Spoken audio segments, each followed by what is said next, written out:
নমস্কার বন্ধুরা, সোমা রান্নাঘরে আপনাদের সবাইকে স্বাগত। আজকে আমি একটা রোল আপনাদের তৈরি করে দেখাবো। চলুন সরাসরি রান্নায় চলে যাচ্ছি। তার জন্য প্রথমে আমি প্যানে সাদা তেল গরমে বসিয়েছি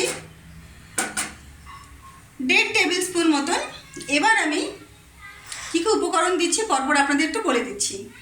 আমি এখানে সুজি রোস্ট করে রেখেছি এবং সেমই, সুজি 3 টেবিল চামচ এবং সেমই রেখেছি 3 চামচ মতন। 3 টেবিল চামচ হচ্ছে সুজি এবং 3 চামচ সেমই, একটু হালকা রোস্ট করে রেখেছি। আর প্যানে দিয়ে রেখেছিলাম সাদা তেল, এটা আমার গরম হয়ে গেছে। এবার আমি সবটা একটু একসঙ্গে চেড়ে চেড়ে ভেজে নিচ্ছি। রেখেছি কোরানো নারকেল 3 চামচ মতন, 3 টিস্পুন, এটা দিয়ে দিলাম। আবার সবটা একটু ভালো করে মিক্স করে নিচ্ছি।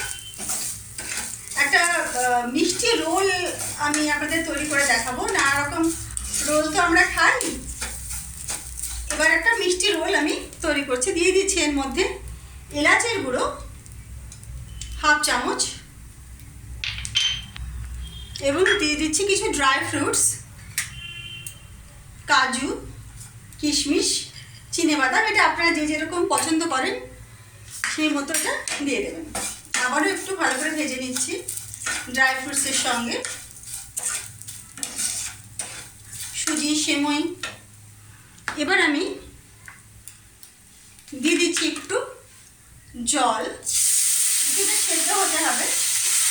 একটু জল দিয়ে দিলাম।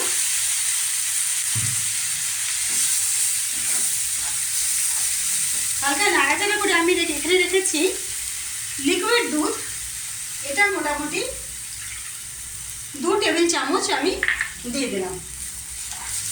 গ্যাসটা আমি কম আঁচে রেখেছি একদম।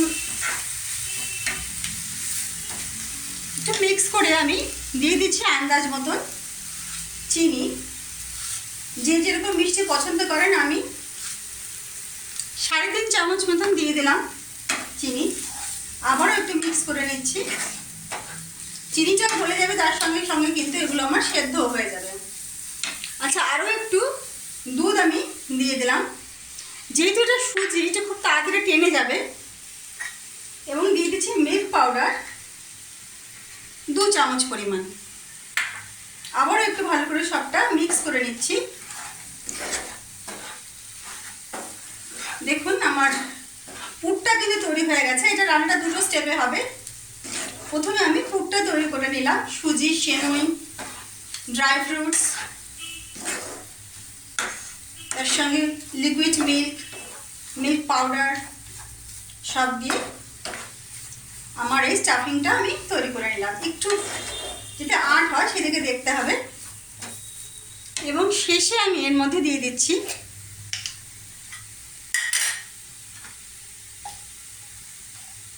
হাফ চামচ মতন ঘি দিয়ে দিলাম। ঘি দিয়ে আবারও একটু ভালো করে মিক্স। এবার একটু গ্যাসটা আমি মিডিয়াম আঁচে করলাম, করে একটু মিক্স করে এটাকে আমি এটা শেষ করে দেব। স্টাফিংটা আমার রেডি হয়ে গেছে। এবার আমি এই স্টাফিংটা একটা পাত্রে একটু নামিয়ে নিচ্ছি।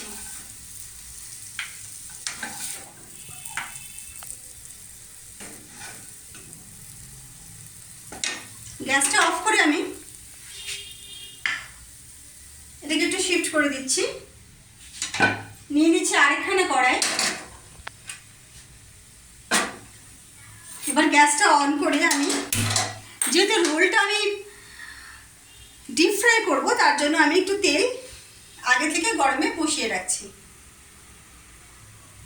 আপনারা রেসিপিগুলো দেখুন। অবশ্যই কিন্তু একটা নতুন ধরনের রেসিপি আমি তৈরি করছি। আশা করছি কিন্তু এটা আপনাদের ভালো লাগবে। যাই হোক, প্রথমে প্যানে এবার তেলটা একটু সাদা তেল গরম করতে বসিয়ে দিলাম। আমি ডিপ ফ্রাই করবো সেই অনুপাতে একটু তেলটা বসিয়ে দিলাম। আচ্ছা, এবার আমি এদিকে চলে আসছি। আমি একটা ময়দার ডো বানিয়ে রেখেছিলাম।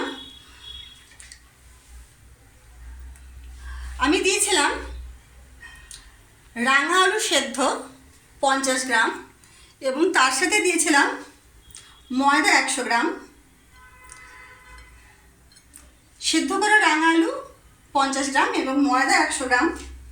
তার সঙ্গে দিয়েছি এলাচের গুঁড়ো হাফ চামচ, চিনি গুঁড়ো 1 চামচ এবং 1 চিমটি বেকিং পাউডার। এটা দিয়ে আমি ময়দাটা প্রথমে মেখে নিয়ে এরকম পাতলা করে আমি এটা বেলে রেখেছি। এবার আমি যে পুরটা তৈরি করলাম, এবার এটাকে আমি কিছুটা পরিমাণ এইভাবে লম্বা করে এখানে দিয়ে দিচ্ছি।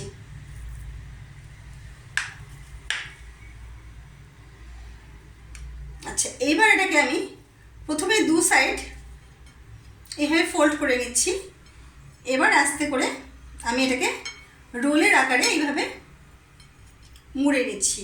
যেহেতু 2 সাইডটা ফোল্ড করে দিচ্ছি, কারণ ওটা সিল করতে হবে আমাকে, যাতে পুরটা আমার বেরিয়ে না যায়।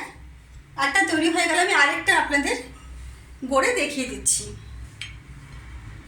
আবারও আরেকটা বেলে রাখা ময়দা রুটি আমি নিয়ে নিলাম।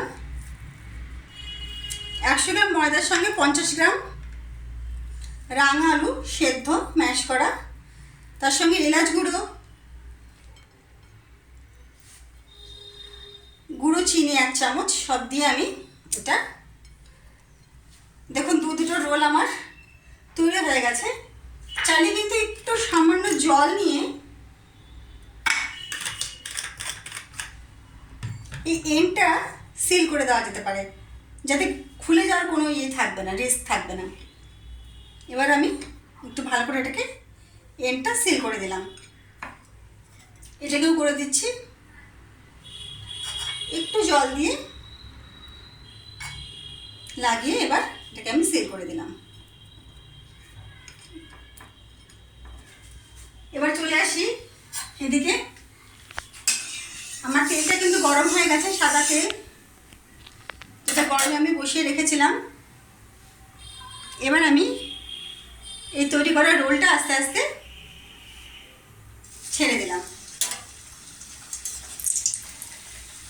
দেখুন একদম নতুনত্ব কিন্তু একটা রেসিপি। অবশ্যই কিন্তু আপনারা বাড়িতে বানাবেন এবং কমেন্ট করে আমাকে জানাবেন আপনাদের রেসিপিটা কেমন লাগলো। দুটো যে আমি বানিয়েছিলাম দুটো ছেড়ে দিলাম প্যানে। একটু কম আছে আমি এটাকে ভাজবো, যেহেতু এটা একটা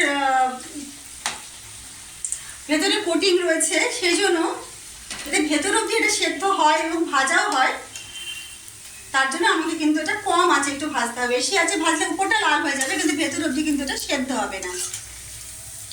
সেজন্য অবশ্যই এটা একটু কম আছে ভাজবো।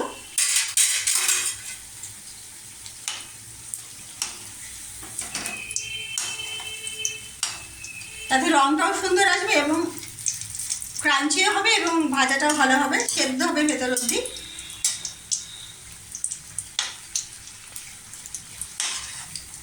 নতুন নতুন রান্না আপনাদের জন্য আমি নিয়ে আসছি। কেমন লাগছে রেসিপিগুলো অবশ্যই কিন্তু আমাকে কমেন্টের মাধ্যমে অবশ্যই জানাবেন।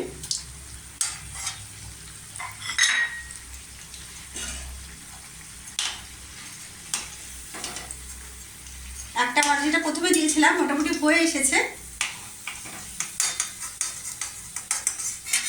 আমি সার্ভিং ডিশে একটা তুলে নিলাম, আরেকটা কিন্তু তৈরি হয়ে যাওয়ার অপেক্ষা। দেখুন সুন্দর কালারে চলে এসেছে।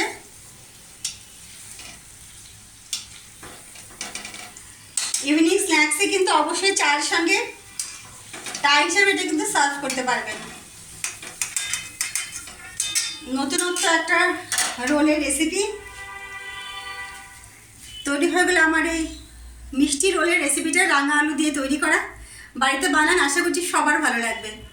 নতুন রান্না নিয়ে চলে আসবে সময় রান্না করে। নমস্কার।